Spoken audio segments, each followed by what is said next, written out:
Pemirsa, kita masih dalam diskusi peran BP Jam Sostek saat pandemi. Masih dengan Pak Sumerjono. Pak Sumerjono, bisa dielaborasi tentang program-program tadi. Ini yang paling besar kan jaminan hari tua ya. Nah, ini jaminan JHT ini ada penurunan, ada klaim-klaim yang masuk atau ditarik kembali oleh peserta, dan tadi dilanjutkan dulu yang berapa persen dari kepesertaan dari 50 juta itu yang adalah pekerja di sektor informal, Pak. Silakan, Pak. Ya, terima kasih Pak Primus. Ya. Memang untuk sektor informal ini masih sangat rendah, seperti tadi catatan dari Pak Agung sampaikan. Nah, ini PR besar kami. Strateginya tadi kami sampaikan melalui keagenan, perisai. Ya.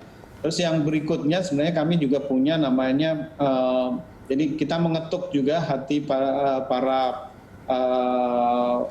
pengusaha dan yang sukses untuk bergabung pada Gerakan Nasional Lingkaran, yaitu peduli perlindungan pekerja rentan.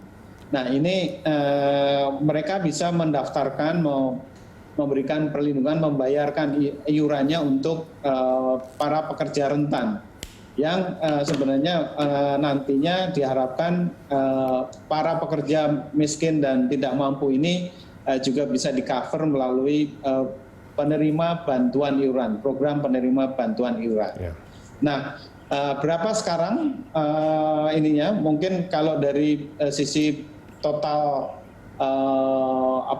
persentasenya masih sangat kecil, masih peserta kita mungkin masih di bawah 2% kalau dari sisi pekerja informal. Ini betul-betul PR yang besar, dan kemarin sebelum COVID sebenarnya ini juga ada angin segar, tetapi begitu ada COVID ini menjadi beberapa program tidak bisa berjalan. Pak Primus, mengenai JHT, tren permintaan klaim JHT ini memang meningkat sejalan dengan tadi kami sampaikan bahwa tingginya angka PHK akibat pandemi COVID-19. Kalau kita lihat kinerja pelayanan kami, permintaan klaim JHT terhitung September 2020 secara man-on-man mengalami peningkatan hingga 44% atau sebesar 270.925 kasus dibandingkan dengan periode tahun sebelumnya. Sementara secara akumulatif sejak Januari sampai dengan September 2020 mengalami peningkatan sebesar 22,2% secara year on year, atau setara dengan 1,98 kasus juta ya, 1.986.632 kasus. Nah, meski dalam kondisi COVID-19, kami masih tetap melayani peserta seperti tadi disampaikan oleh Pak Agung dari DJSN, dengan tetap melakukan protokol kesehatan dengan seksama. Kami sebut sebagai lapak asik atau pelayanan tanpa kontak fisik. Ini ada online, jadi benar-benar dari rumah mereka bisa melakukan upload semua dokumen yang diperlukan, kemudian ada video conference dari rumah, ya. Dan juga beberapa yang harus hadir di kantor cabang, tentunya kami juga layani dengan lapak asik onsite. Jadi di ini. Dan ini inovasi yang kami juga share kepada publik, bahwa lapak asik ini ada juga yang kami sebut sebagai one to many. Jadi satu customer service kami bisa melayani lebih dari 4-6 peserta sekaligus dalam waktu yang bersamaan, dengan tetap menjaga kerahasiaan data dari masing-masing menggunakan aplikasi tentunya. Jadi tidak langsung bertemu dengan customer service, tetapi bertemunya dengan layar.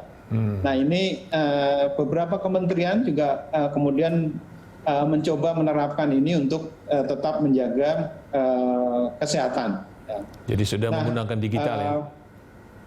Sudah menggunakan digital, betul. Dan ini kami terus kembangkan, Pak Agung, transformasi digital ini sehingga dalam waktu dekat kami juga akan menghemat untuk tidak menebang banyak pohon, ya, karena paperless dan dokumentasi arsipnya juga secara digital. Ya. Mungkin itu yang tadi yang kepesertaan dari kepesertaan informal, pekerja informal belum sampai 2%, Pak. Tadi disebutkan, benar deh? Ya. Konfirmasi, Pak. Ya, karena hanya 2.447.371.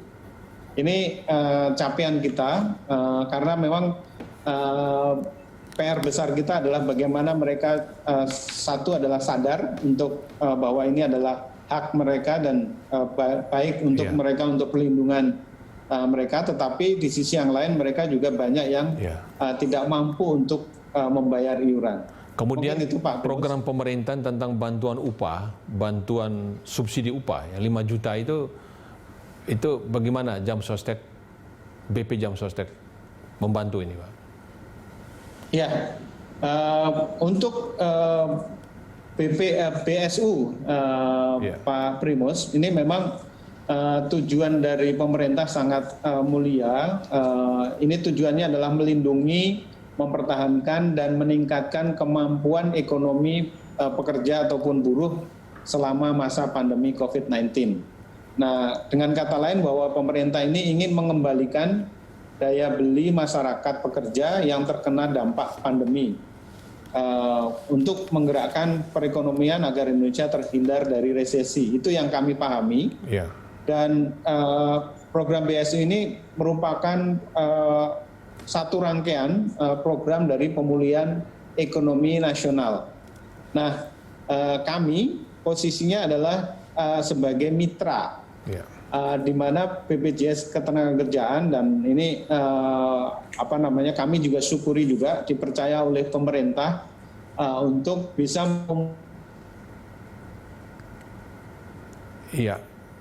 Pak Sumarjono. Para pekerja. Betul. Ya, silakan, Pak. Ya, jadi yang 5 juta ini sudah tersalurkan semua. Jadi BP Jamsostek kan membantu penyaluran ya, dana dari pemerintah. Udah semua sudah selesai atau bagaimana, Pak?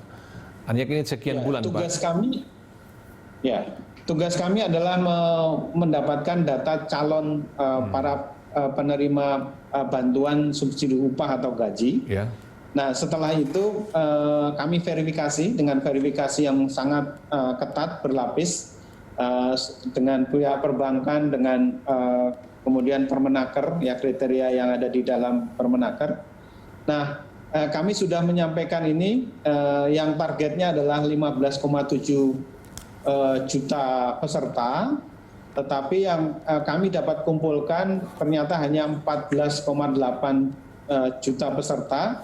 Dan setelah kami lakukan verifikasi dan validasi, itu kami mendapatkan 12,4 juta data yang lolos dan kami serahkan kepada Kemenaker untuk selanjutnya disalurkan oleh kementerian kepada peserta secara langsung.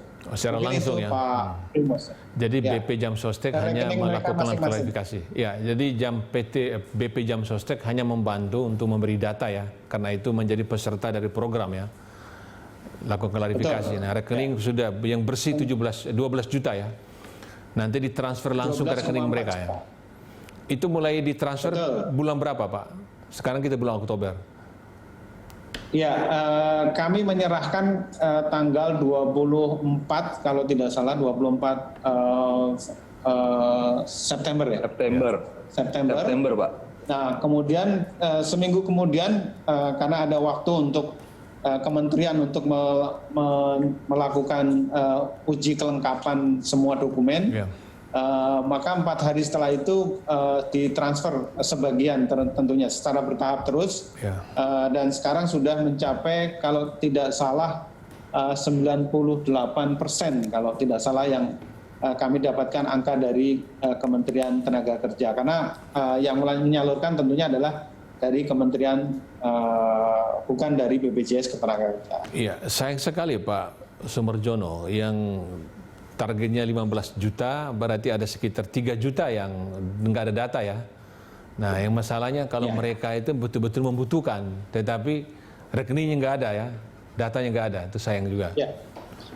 Ini ada kendala memang, Pak Primus. Jadi kompleksitasnya kami memang diberi hanya waktu yang tidak terlalu banyak untuk hal ini. Yang kendala yang lain adalah kami harus berkomunikasi dengan perusahaan peserta, jadi melalui HRD-nya. Tentunya ada respon yang mungkin agak lama dan karena ada pandemi juga, kondisi pandemi. Kemudian dari sisi yang lain, para pekerja kita tidak semuanya memiliki rekening yang memiliki rekening bank. Kemudian ada juga beberapa yang sudah menyampaikan nomor rekening, tetapi ternyata setelah kita cek, kita lakukan mau ditransfer, rekening tersebut sudah ditutup atau pasif, atau dibekukan, diblokir, atau tidak valid. Nah, ini yang kami mendapat kendala untuk hal data tersebut. Jadi, dan tidak semua kemudian merespon kepada BPJS Ketenagakerjaan secara cepat. Ya, ini itu Pak Primus. Ini pandangan kami Pak Sumerjono. Jadi keanggotaan, kepesertaan dari BP Jam Sostek kan ke 50 juta lebih, 50,4 juta tadi katakan per September ya. Nah, pemerintah membantu 15,7 juta mereka yang gaji di bawah 5 juta kan, untuk dibantu oleh pemerintah 100.000 per bulan ya. Nah, dari BP Jam Sostek, berapa sesungguhnya dari anggota yang 50,4 juta itu yang sebetulnya gaji di bawah 5 juta? Di atas 15,7 juta atau memang pas 15,7 juta? Ya, ini karena kriterianya yang diatur di dalam Permenaker 14 tahun 2020 ini adalah untuk pekerja penerima upah, memang kami hanya mengambil dari sektor. Iya Pak. Dikomentari oleh Pak Timbul pasti mengenai hal ini. Iya, baik. Tadi ada masalah dengan sinyal Pak Timbul Siregar. Silakan Pak Timbul. Ya. Masih bersama kami. Ya, jadi memang. Ya, terima kasih Pak Primus. Jadi memang kalau saya melihat BP Jam Sostek juga dalam masa pandemi ini cukup mengembangkan pelayanan. Misalnya ketika ada bekerja dari rumah, maka penjaminan itu ada. Jadi ketika kita bekerja dari rumah, kita ke toilet misalnya, jatuh, itu masuk kategori kecelakaan kerja. Yang itu yang akan dijamin oleh BP Jam Sostek. Demikian juga untuk tenaga perawat, dengan adanya surat edaran Menteri Tenaga Kerja, dokter, perawat, bidan, ya sampai pekerja ambulans yang memang kena COVID itu dijamin oleh. Iya. Pak Timbul. Dari pelayanan. Nah, kemudian Pak, ya, halo? Iya, silakan lanjut Pak. Halo? Ya, terus. Ya, terus kemudian kalau dari sisi masalah ekonomi, saya melihat memang Permenaker 14 tahun 2020 terkait bantuan subsidi upah ini sangat baik. Bagaimana menjamin bisa membantu perbaikan daya beli pekerja, khususnya pekerja di bawah 5 juta. Tetapi memang persoalannya adalah bahwa dari target 15,7 juta yang sudah dialokasikan oleh pemerintah, 37,8 triliun, ternyata kan yang baru bisa dieksekusi sekitar 12,4. Ini yang kita waktu itu mengkritik Permenaker 14. Kan faktanya bahwa seluruh pekerja kita kan belum punya nomor rekening. Bagaimana kalau memang itu juga dikombinasi oleh pembayaran melalui kantor pos, seperti rakyat miskin mendapatkan BLT itu kan melalui kantor pos. Jadi maksud saya begini, memang masih diutamakan melalui nomor rekening. Tapi kalau ada yang seperti 3 juta sekarang, ini kan tidak tereksekusi. Maka sebenarnya bisa disampaikan ke perusahaan. Bukankah kan di BPJS Ketenagakerjaan dan BP Jam Sostek ada nama address-nya jelas, PT-nya jelas. Jadi bisa dieksekusi sehingga yang 3 juta sisa ini bisa juga dinikmati oleh pekerja yang memang terdaftar di BP Jam Sostek. Nah, jadi memang persoalannya ada di Permenaker 14. Nah, kemudian juga untuk relaksasi, kami menyambut baik dan ini membantu cash flow perusahaan. Tetapi kalau kita lihat PP 49-nya itu kan mengatakan bagi perusahaan yang sudah membayar tunggakan sampai 31 Juli.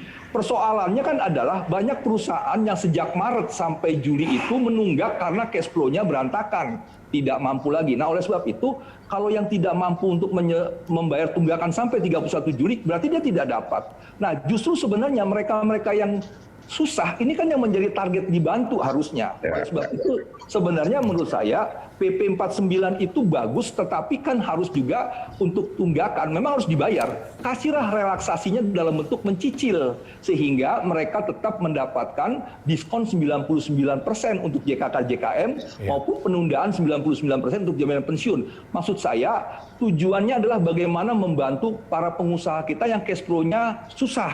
Kalau disyaratkan harus 31 Juli, berarti kan mereka harus keluar cari duit dulu kan gitu. Nah, kembali persoalannya program-program yang baik ini yang dikaitkan dengan BP Jam Sostek ini harusnya juga benar-benar menyasar kepada tadi BSU. Banyak pekerja yang belum terdaftar di BP Jam Sostek yang faktanya upahnya dipotong sampai dirumahkan, tidak punya upahnya dipotong 50%, 60%. Harusnya kan ini yang menjadi porsi yang targetan yang harus mendapatkan. Demikian juga perusahaan yang terkendala cash flow-nya itu juga tidak harus membayar seluruh dulu tunggakan baru dapat, dicicil saja. Ya, nah ini kebijakan-kebijakan yang bisa menjadi tepat sasaran dan mendukung daya beli dan membantu pengusaha-pengusaha kita yang punya masalah. Nah, baik, kemudian juga memang kalau saya perhatikan, silakan Pak. Terima kasih Pak Timbul. Pemirsa, menarik sekali. Ternyata data ini setelah kita punya 7 presiden,